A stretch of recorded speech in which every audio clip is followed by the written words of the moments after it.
মোবাইলের চার্জ দ্রুত শেষ হয়, তাহলে অবশ্যই এই প্রয়োজনীয় ভিডিওটি আপনি শেয়ার করে রাখুন। কারণ এই ভিডিওতে আমি আপনাদের তিনটি এমন গুরুত্বপূর্ণ সেটিংস দেখাবো আপনার মোবাইলে, যেটি করলে আপনার মোবাইল থেকে আর দ্রুত চার্জ শেষ হবে না। তার আগে বলে রাখি, যারা এখন আমার ফেসবুকের এই পেজটাকে ফলো দিয়ে রাখেনি তারা এখনই ফলো দিয়ে রাখুন, কারণ এমন সব প্রয়োজনীয় এবং গুরুত্বপূর্ণ ভিডিও রোজ আপলোড হবে শুধুমাত্র আপনার জন্য। আর এই ভিডিওটাকে অবশ্যই শেয়ার করে রাখবেন, যে কোনো সময় যে কোনো দিন কিন্তু আপনার কাজে লাগবে। তাই চলুন শুরু করা যাক। তো এই কাজটি করার জন্য প্রথমে আপনাকে আপনার ফোনের সেটিং এ যেতে হবে।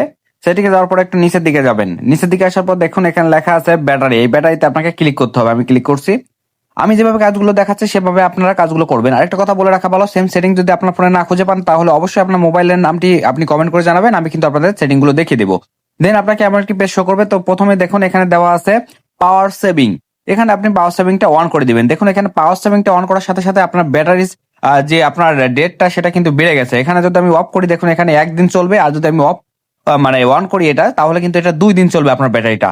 এরপরে এখানে দেখুন নিচে দেওয়া আছে ব্যাকগ্রাউন্ড ইউজেস লিমিটেড। এখানে ক্লিক করবেন। এখানে put unused apps to sleep, এখানে এটা অন করে দিবেন। ব্যাস, এরপর আপনি বেরিয়ে আসবেন।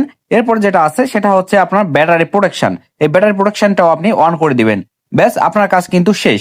এখন থেকে কিন্তু আপনার মোবাইলের ব্যাটারি দ্রুত শেষ হবে না। আপনি কিন্তু সেফলি আপনার ব্যাটারিটি চালাতে পারবেন। অবশ্যই এই প্রয়োজনীয় ভিডিওটি আপনি শেয়ার করে দিন। ধন্যবাদ।